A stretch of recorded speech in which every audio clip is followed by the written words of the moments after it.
Coba deh, bayangin jaringan perusahaan tempat Anda kerja itu seperti sebuah benteng digital yang super canggih. Nah, di dalamnya itu tersimpan harta karun kita, data-data berharga, rahasia dagang, ya pokoknya semua informasi penting. Tapi, ya namanya juga benteng, pasti selalu ada yang mengincar. Buat melindunginya, kita nggak bisa cuma pasang tembok. Kita butuh strategi pertahanan yang benar-benar cerdas. Terus, gimana dong caranya kita jagain benteng ini? Jawabannya tuh bukan sekedar bangun tembok yang lebih tinggi, tapi soal menciptakan sistem pertahanan yang berlapis-lapis dan pinter, di mana setiap lapisannya punya tugas masing-masing buat mendeteksi dan melumpuhkan penyusup. Yuk kita bedah satu persatu. Oke, ini dia denah benteng kita. Di luar sana, ada dunia internet yang liar dan tak terduga. Terus di bagian paling dalam, ada intranet. Ini ibaratnya ruang tahta, tempat semua harta kita disimpan dengan aman. Nah, di antara keduanya, ada area abu-abu yang namanya DMZ atau Demilitarized Zone. Anggap aja ini kayak teras depan kastil kita.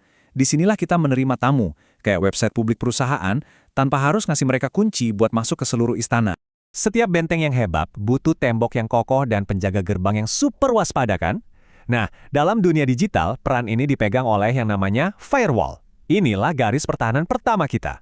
Jadi apa sih firewall itu? Gini deh, bayangin seorang bouncer di sebuah klub malam yang paling eksklusif. Dia itu megang daftar tamu. Nah, daftar tamu ini adalah aturan mainnya. Siapapun yang mau masuk atau keluar, identitasnya bakal dicek. Nama Anda nggak ada di daftar? Atau mungkin gerak-gerik Anda mencurigakan? Wah, maaf nih, Anda nggak bisa lewat. Sesimpel itu. Dan cara kerjanya gampang banget dibayangin. Lihat deh, lalu lintas data yang aman, misalnya email dari rekan kerja Anda, itu dapat lampu hijau, boleh lewat.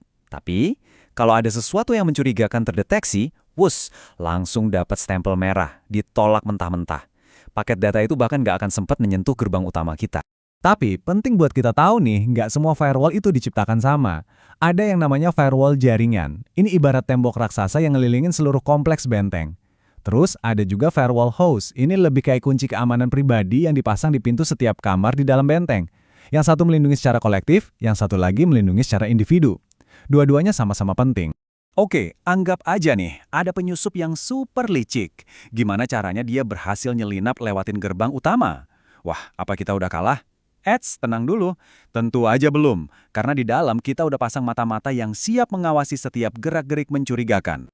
Nah, kenalan dulu sama Intrusion Detection System atau IDS. Anggap aja ini adalah ribuan CCTV dan sensor gerak yang tersebar di seluruh sudut benteng. Tugasnya itu bukan buat nangkep penyusup, tapi buat ngawasin. Kalau dia ngelihat ada yang aneh, tugasnya cuma satu, teriak sekencang-kencangnya. Inilah sistem alarm peringatan dini kita. Begini cara kerjanya. IDS ini ngintip salinan dari semua lalu lintas data di jaringan. Terus dia bandingin sama dua hal. Pertama, daftar buronan penjahat siber yang udah dikenal. Dan kedua, gambaran tentang seperti apa sih aktivitas normal di jaringan kita. Kalau ada yang janggal, dia nggak bertindak sendiri, tapi langsung kirim sinyal alarm ke tim keamanan. Tentu aja ya, nggak ada sistem alarm yang 100% sempurna. Kadang alarmnya beneran bunyi karena ada perampok. Nah, itu namanya true positive. Tapi kadang alarmnya salah, malah bunyi gara-gara ada kucing lewat. Itu false positive.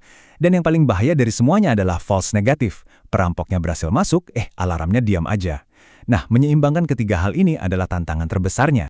Alarm itu penting, ya kan? Tapi gimana kalau kita punya penjaga yang nggak cuma bisa teriak, tapi bisa langsung lumpuhin penyusup di tempat? Nah, inilah saatnya kita ketemu sama lapisan pertahanan kita yang paling proaktif. Disinilah peran Intrusion Prevention System atau IPS. Kalau tadi IDS itu ibarat CCTV, nah IPS ini adalah tim patroli keamanannya. Mereka nggak cuma ngawasin dan ngelapor, tapi mereka punya wewenang buat langsung bertindak dan melumpuhkan ancaman detik itu juga. Nah ini nih, poin kuncinya. Perbedaan paling mendasar antara IDS dan IPS itu cuma satu kata, pencegahan. IDS itu pasif, dia yang lihat, terus ngasih tahu. Kalau IPS, dia aktif, dia yang lihat, dia mikir, dan dia langsung bertindak. Ini adalah lompatan besar dalam pertahanan jaringan otomatis. Coba deh lihat cara kerjanya. Beda sama IDS yang cuma ngintip dari pinggir jalan, IPS ini beneran berdiri di tengah-tengah jalan tol data. Artinya apa?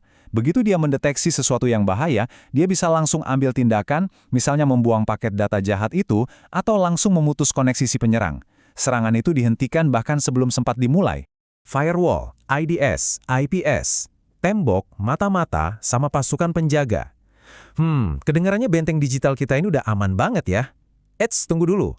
Karena dalam dunia cyber, medan perangnya itu nggak pernah sama. Kenyataannya, ini tuh kayak permainan kejar-kejaran yang nggak akan pernah ada habisnya.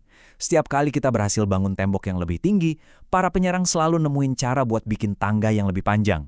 Setiap kali kita pasang sensor baru yang lebih canggih, para peretas selalu nyari cara buat jadi nggak kelihatan. Ya, begitu terus. Ini yang akhirnya ngebawa kita ke pertanyaan terakhir. Di satu sisi, ada kita, para pembela, yang nggak pernah berhenti memperkuat benteng. Di sisi lain, para penyerang, yang selalu punya trik baru di kantong mereka.